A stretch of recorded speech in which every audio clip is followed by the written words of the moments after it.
এত সুন্দর পরিবেশে এত বড় এবং কালারফুল একটি অনুষ্ঠান করার মতো পর্যায়ে এসে পৌঁছার জন্য রিয়েলি আমি অভিভূত।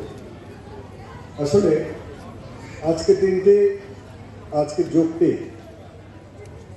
এটি যেমন তরুণদের যুগ, ঠিক একইভাবে ইনফরমেশন টেকনোলজির যুগ। এটাকে যে যত বেশি কাজে লাগাতে পারবে, যে জাতি যত বেশি কাজে লাগাতে পারবে, সেই জাতি এখন তত দ্রুত উন্নতির সোপানে আরোহণ করবে। আজকের অনুষ্ঠানের সাফল্য থেকে এটা আবারও প্রমাণিত হয়েছে।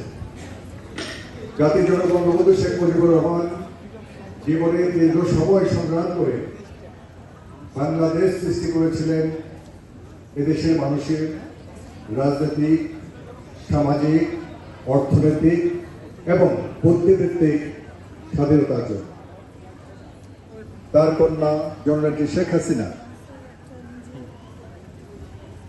তারই হাতে ঘোষিত ডিজিটাল বাংলাদেশ 2009 সালে ঘোষিত, তারই একটি সুন্দর সফলতা আমরা এখন দেখতে পাই এই সমস্ত তরুণ তরুণীদের হাতে বাংলাদেশকে এগিয়ে যাওয়ার মাধ্যমে।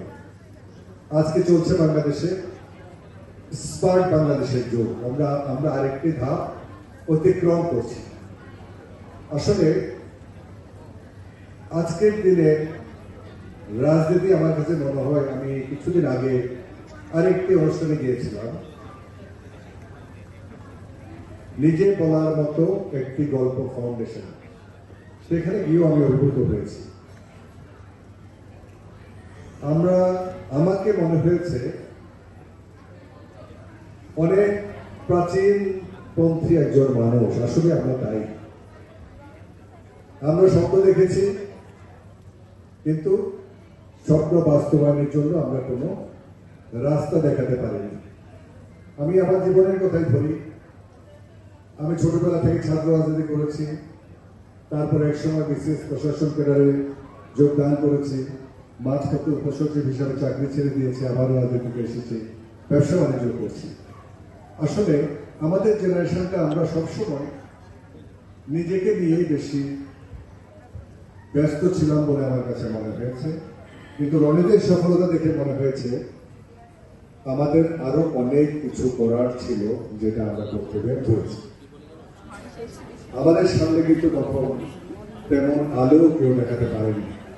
আজকে জননেত্রী শেখ হাসিনা যে আলোর বিচ্ছুরণ বাংলাদেশে ঘটিয়েছে, তার মাধ্যমে হাজার হাজার রনির সৃষ্টি হয়েছে এবং তার মাধ্যমে আজকে লক্ষ লক্ষ এই ধরনের তরুণ তরুণী উদ্যোক্তা সারা বাংলাদেশের ভাগ্য এবং অর্থনৈতিক চাকাকে ঘুরিয়ে দেওয়ার জন্য কাজ করে যাচ্ছে। এটি আমার ছোট ভাই পলাশ যথার্থভাবে বলেছে, চতুর্থ বিপ্লব। আমি আজকে গতকাল কেমন হয় ইলেন মাস্কের একটা বক্তব্য শুনছিলাম। তিনি বলছেন একটা সময় এআই মাধ্যমে এমন একটি অবস্থা তৈরি হচ্ছে, হয়তো পৃথিবীতে মানুষের জন্য কাজ করার কোনো অবস্থা থাকবে না, আমরা বেকার হয়ে যাব। বেকার হওয়ার পরে কি একটা অবস্থা তৈরি হতে পারে, সৃষ্টি হতে পারে, সেটারও একটি উনি দৃশ্যপট কল্পনা করেছেন। সেই অবস্থায় কর্মহীন মানুষের মানসিক এবং বুদ্ধিবৃত্তিক অবস্থান কি হতে পারে, তখন তারা কি আচরণ করবেন, তিনি কিন্তু এখন চিন্তা করছেন বলে বলেছেন। আসলে সত্যি পৃথিবী এখন এত অধিক গতিতে এগিয়ে যাচ্ছে, আগামীকাল কি হবে আজকে এটা চিন্তা করা সত্যিই দুর্লভ। যাই হোক, পৃথিবী যেভাবে ঘুরছে তার সাথে এগিয়ে যাওয়ার জন্য আমরা মনে করি এই তরুণ সমাজে আমাদের জন্য সেই গতির উন্নত প্রধান চালক চালিকা হিসাবে কাজ করবে।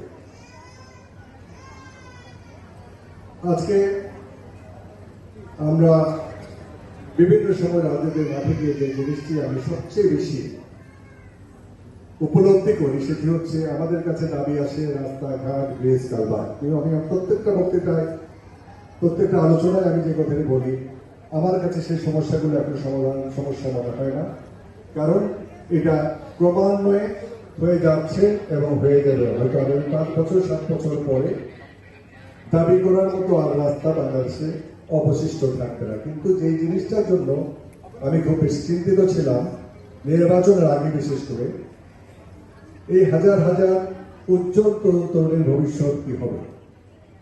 কিন্তু আমি গত 3-4 মাসে এই ধরনের কয়েকটি প্রোগ্রামে গিয়ে আমি আশার আলো দেখছি। আমাদের নেত্রী মাননীয় প্রধানমন্ত্রী শেখ হাসিনা বিগত 15 বছরের তার সমস্ত বক্তব্যে একটি কথা বলেছেন, চাকরি প্রার্থীরা চাকরি দাতা হওয়ার চেষ্টা করো। আমি আজকে তোমাদের সফলতা দেখে আমি তোমাদের প্রতি একটা আহ্বান থাকবে, তোমরা নিজেরা শুধু সফল উদ্যোক্তা হওয়া নয়, আরো 10টি এক একজন নতুন উদ্যোক্তা তৈরি করার জন্য তোমরা এগিয়ে যাবে, এই আশা তোমাদের কাছ থেকে আমি ব্যক্ত করছি। আমি মনে করি বাংলাদেশ নিজের পায়ে দাঁড়ানোর জন্য তোমাদের মতো শক্ত পাগুলাই অনেক বেশি যথেষ্ট। ইনশাল্লাহ আগামী দিনে তোমাদের পায়ে দাঁড়াবে শক্ত অর্থনৈতিক বুনিয়াদ সম্পন্ন বাংলাদেশ, এই আশাবাদ ব্যক্ত করে সবাইকে শুভেচ্ছা জানিয়ে আমি আমার বক্তব্য শেষ করছি। জয় বাংলা, জয় বঙ্গবন্ধু, বাংলাদেশ চৌধুরী হোক।